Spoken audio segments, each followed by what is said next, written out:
그래서 오늘 제가 작정하고 준비했습니다. 퇴직금의 A부터 Z까지 이 영상 하나로 모든 것을 끝낼 수 있도록 완벽하게 정리해드리겠습니다. 내 퇴직금 어떻게 계산할까요? 법에 정해진 기본 공식은 이렇습니다. 퇴직금 계산법을 알았다고 끝이 아닙니다. 회사가 짜놓은 함정에 빠지지 않으려면 몇 가지를 더 알아야 합니다. 안녕하세요, 이변입니다. 혹시 퇴직을 앞두고 계신가요? 아니면 퇴직을 했는데 내가 받은 퇴직금이 제대로 계산된 건지 궁금하신가요? 회사가 주는 대로 받아야지 라고 생각하셨다면 오늘 영상 절대 놓치시면 안 됩니다. 퇴직금은 지난 시간 동안 고생한 나에게 주어지는 정당한 권리이자 새로운 시작을 위한 소중한 자금입니다. 하지만 복잡한 계산법과 어려운 법률 용어 때문에 많은 분들이 제대로 된 권리를 찾지 못하는 경우가 정말 많습니다. 그래서 오늘 제가 작정하고 준비했습니다. 퇴직금의 A부터 Z까지 이 영상 하나로 모든 것을 끝낼 수 있도록 완벽하게 정리해드리겠습니다. 오늘 영상에서는 첫째, 내 퇴직금 정확히 얼마일까? 누구나 따라할 수 있는 초간단 계산법이랑 평균임금에 포함되는 항목과 제외되는 항목까지 샅샅이 파헤쳐드립니다. 두 번째, 퇴직금을 받을 때 반드시 알아야 할 함정들, 퇴직금 중간정산, 월급에 포함된 퇴직금 약정의 진실을 알려드립니다. 세 번째, 퇴직금을 둘러싼 가장 흔한 분쟁 유형들, 어떤 문제들이 주로 발생하는지 미리 알아보고 대비하세요. 네 번째, 회사가 퇴직금을 안 줄 때 단계별로 대처 방법, 여러분이 혼자서도 대응할 수 있도록 떠먹여드리겠습니다. 그리고 영상 마지막에는 오늘 내용 중에서도 이것만은 반드시 기억해야 할 퇴직금 핵심 포인트 5가지를 깔끔하게 정리해드릴 테니까 꼭 끝까지 시청해주세요. 자, 그럼 바로 시작하겠습니다. 가장 먼저 내 퇴직금이 정확히 얼마일까? 이 부분이 가장 궁금해하실 부분이잖아요. 내 퇴직금 어떻게 계산할까요? 법에 정해진 기본 공식은 이렇습니다. 여기서 가장 중요한 건 1일 평균 임금과 계속 근로기간입니다. 먼저 1일 평균 임금입니다. 쉽게 말해 퇴직 직전 3개월 동안 받은 모든 임금을 그 기간의 총 일수로 나눈 값입니다. 여기서 핵심은 임금 총액에 무엇이 포함되느냐입니다. 회사는 이걸 줄여서 퇴직금을 적게 주려고 하겠죠. 꼭 기억하세요. 근로의 대가로 계속적, 정기적으로 지급되고 지급 의무가 있는 금품은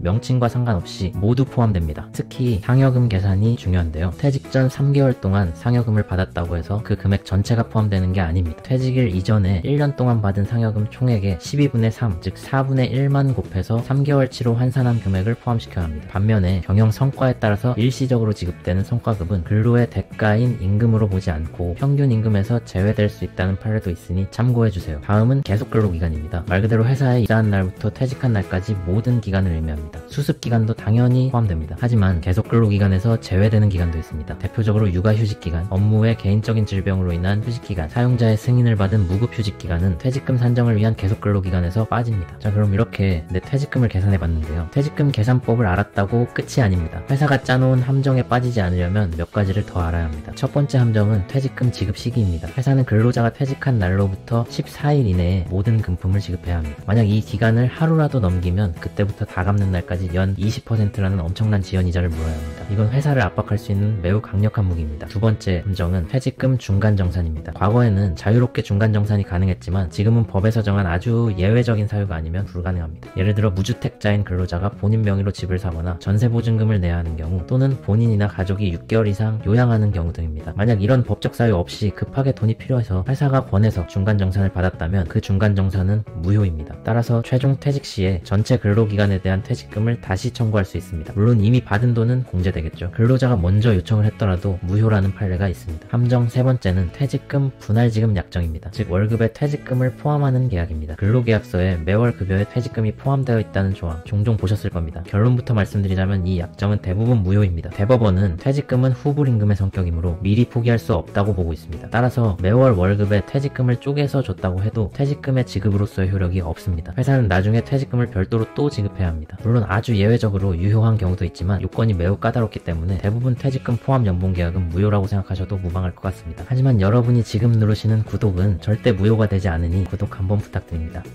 앞으로도 유용한 법률 지식을 아주 쉽게 설명해 드리도록 하겠습니다. 자, 이제 가장 현실적인 부분입니다. 회사가 약속한 날짜에 퇴직금을 안 주거나 터무니없이 적은 금액을 줬을 때 우리는 어떻게 해야 될까요? 감정적으로 싸우기보다는 법이 정한 절차에 따라서 차분하게 대응하는 것이 가장 효과적입니다. 우선 1단계는 사전 준비 및 협상입니다. 가장 중요한 것은 증거 확보인데요. 입사 시에 작성한 근로계약서, 매달 받은 임금 명세서는 반드시 챙겨두셔야 합니다. 이게 없다면 월급이 들어온 통장 내역이라도 확보해야 합니다. 증거를 바탕으로 회사 담당자에게 정식으로 퇴직금 지급을 요구하세요. 만약 회사가 무시하거나 협상에 응하지 않는다면 다음 단계로 넘어갑니다. 2단계는 내용증명 우편 발송입니다. 내용증명은 내가 언제 누구에게 어떤 내용의 문서를 보냈다는 사실을 우체국이 공적으로 증명해주는 제도입니다. 구독자분들이라면 이미 여러 번 들어보셨을 수도 있습니다. 법적 강제력은 없지만 회사에 강력한 심리적 압박을 줄 수 있습니다. 또한 퇴직금 채권의 소멸시효를 중단시키는 효과도 있고 나중에 소송으로 갔을 때 중요한 증거 자료가 되기도 합니다. 그 다음 3단계는 고용노동부 진정입니다. 제가 가장 추천드리는 방법인데요. 회사 주소지를 관할하는 고용노동청에 진정을 제기하는 방법입니다. 임금체불 진정서를 작성해서 온라인이나 방문 접수하면 됩니다. 이 방법의 가장 큰 장점은 무료이고 비교적 신속하게 처리된다는 점입니다. 근로감독관이 사실관계를 조사하고 체불 사실이 확인되면 회사에 시정명령을 내립니다. 회사가 시정명령을 따르지 않으면 형사처벌 대상이 되기 때문에 대부분 2단계에서 해결되는 경우가 많습니다. 4단계는 민사소송 또는 지급명령 신청입니다. 3단계인 노동청 진정으로도 해결되지 않는다면 4단계인 법원에 소송을 제기해야 합니다. 청구 금액이 3천만원 이하인 경우 일반 소송보다 훨씬 빠르고 간편하게 진행되는 소액 사건 심판을 이용할 수 있습니다. 또한 회사가 퇴직금 자체를 다투지 않을 것이 명백할 때에는 지급명령을 신청하는 것이 좋습니다. 서류 심사만으로 결정이 나고 비용도 매우 저렴하지만 상대방이 2주 이내에 이의 신청을 하면 결국 정식 소송으로 넘어가는 한계는 있습니다. 마지막 세 번째는 일반 민사소송인데요. 청구 금액이 3천만원을 초과하는 경우입니다. 이러한 경우에는 회사가 퇴직금 지급을 다투는 경우가 많기 때문에 변호사의 도움이 필요한 경우가 많습니다. 5단계는 임금 및 퇴직금 체불은 명백한 범죄이기 때문에 노동청 진정을 통해 근로감독관이 형사처벌이 필요하다고 판단하면 검찰에 사건을 송치하기도 합니다. 그렇지 않은 경우 근로자가 직접 경찰서나 검찰청에 고소장을 제출할 수도 있습니다. 민사소송과 별개로 진행되며 회사를 압박하는 매우 강력한 수단이 될 것입니다. 자, 여기까지 정말 많은 내용을 다뤘는데요. 너무 복잡해서 머리가 아프시다고요? 괜찮습니다. 다른 건 다 잊으셔도 좋습니다. 지금부터 말씀드릴 5가지만은 반드시 사진을 찍어서라도 기억해두세요. 첫 번째, 퇴직금은 퇴직 후 14일 이내에 하루라도 늦으면 연 20%의 지연이자가 붙는다. 이건 법으로 정해진 강력한 권리입니다. 회사가 돈이 없다는 등 핑계를 대더라도 14일이 지나면 지연이자를 함께 청구할 수 있다는 사실을 당당하게 주장하세요. 두 번째, 월급의 퇴직금 포함 계약은 99% 무효입니다. 매달 월급과 함께 퇴직금 명목의 돈을 받았더라도 그 계약은 무효일 가능성이 매우 높습니다. 따라서 퇴직 시 전체 근로기간에 대한 퇴직금을 회사에 다시 청구할 수 있습니다. 이미 받은 돈은 부당이득으로 공제될 수는 있지만 퇴직금 자체를 못 받는 것은 아닙니다. 절대 포기하지 마세요. 세 번째, 법적 사유 없는 퇴직금 중간정산은 역시 무효입니다. 회사가 권유하거나 혹은 개인적으로 급전이 필요해서 법정 사유 없이 중간정산을 받았다면 그 효력을 인정받을 수는 없습니다. 이 경우에도 최종 퇴직 시 전체 근로기간에 대한 퇴직금을 다시 계산해서 청구해야 합니다. 네 번째, 분쟁이 생겼을 때 첫 번째 할 일은 고용노동부 진정입니다. 변호사를 선임하고 소송을 하는 것은 시간과 비용 부담이 큽니다. 대부분 퇴직금 체불 사건은 절차도 비교적 간단한 고용노동부 진정 단계에서 해결됩니다. 겁먹지 말고 관할 노동청에 문을 두드리세요. 다섯 번째, 모든 것의 시작은 증거입니다. 근로계약서와 임금 명세서는 목숨처럼 챙기세요. 여러분이 얼마나 일했고 얼마를 받았는지를 증명할 가장 객관적인 자료입니다. 입사할 때부터 퇴직하는 그날까지 관련된 모든 서류와 월급, 입금 내역을 꼼꼼하게 보관하는 습관이 여러분의 소중한 권리를 지킬 가장 강력한 무기가 됩니다. 오늘 제가 준비한 퇴직금 완벽 가이드 어떠셨나요? 퇴직금은 단순히 회사가 베푸는 돈이 아니라 법으로 보장된 여러분의 신성한 권리입니다. 오늘 알려드린 내용을 잘 숙지하셔서 단 1원의 손해도 없이 여러분의 정당한 몫을 모두 찾아가시길 바랍니다. 이 영상이 퇴직을 앞두거나 퇴직금 문제로 고민하는 모든 분들께 실질적인 도움이 되었기를 바랍니다. 궁금한 점이 있으시면 언제든지 댓글로 남겨주시고요. 지금까지 여러분의 이변이었습니다. 감사합니다.